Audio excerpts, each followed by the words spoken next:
Alhamdulillahi Rabbil Alameen wa sallallahu wa sallam wa baraka ala nabina Muhammadin wa ala alihi wa sahbihi ajma'een. Assalamu alaikum wa rahmatullahi wa barakatuh. Thank you, brothers and sisters, for joining me.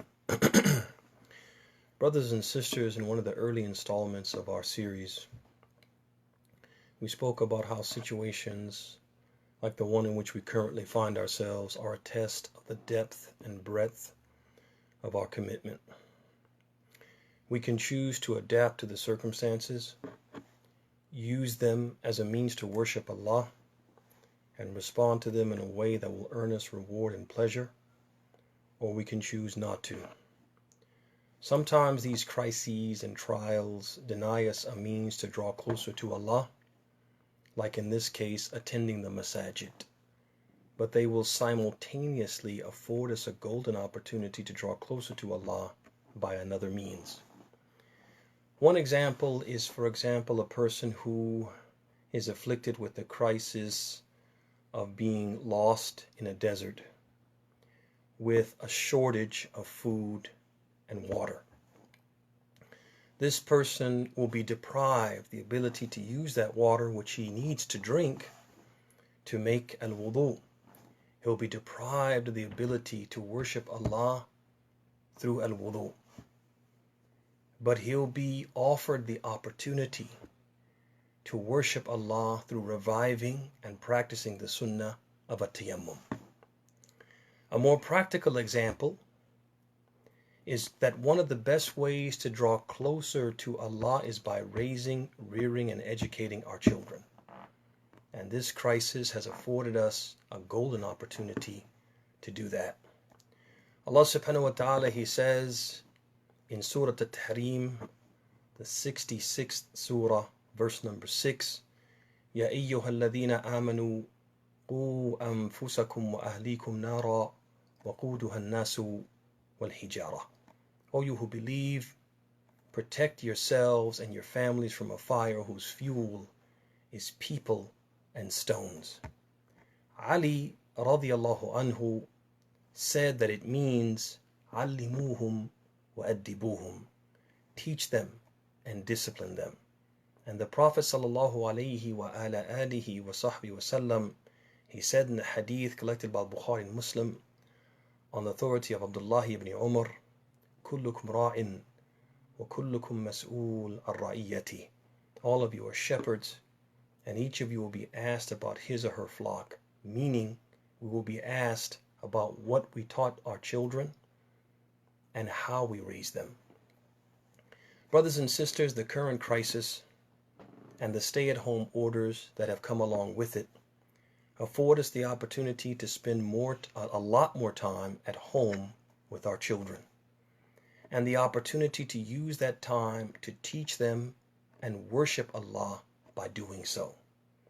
But this will take effort on the part of parents. We must recognize that we are being tested and meet the challenge head on. It is so easy, brothers and sisters, to let our children sit in front of some device, a laptop, a cell phone, a tablet, a game console, etc., and take an out of sight, out of mind approach.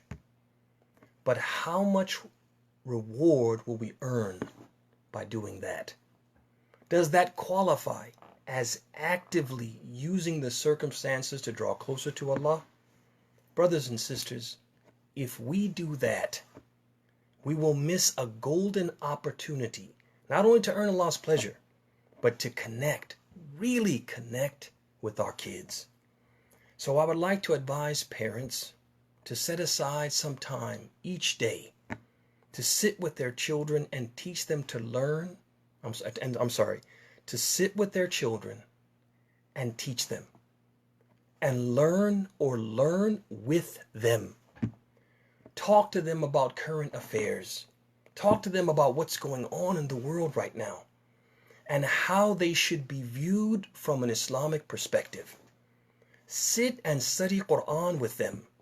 Identify a chapter and set a schedule to memorize it or to read its tafsir and ponder its meaning. Choose a useful supplication or some words of remembrance. Learn when it should be said and practice together how to say it.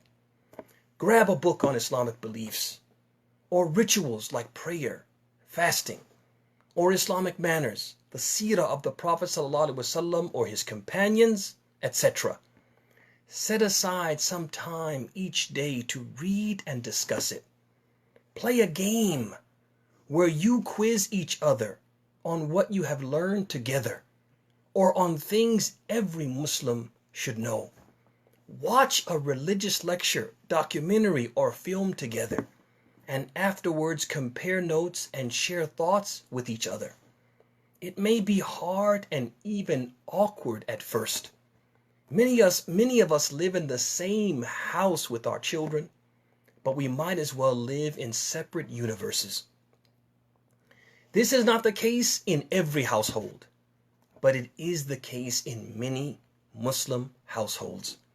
They are busy doing their thing, and we are busy doing our thing, and our paths seldom cross, and when they do, it is only for a short period of time. For example, at mealtime, they come, gobble, gobble, gobble, and they're gone, back to doing their thing, and we're doing our thing. And as a result, many of us hardly know our kids. This crisis, brothers and sisters, is giving us a chance to get to know them and to teach them. May Allah make us from those who take full advantage of the chance we've been given. هذا وصلى الله وسلم وبارك على نبينا محمد وعلى آله وصحبه أجمعين. السلام عليكم ورحمة الله وبركاته.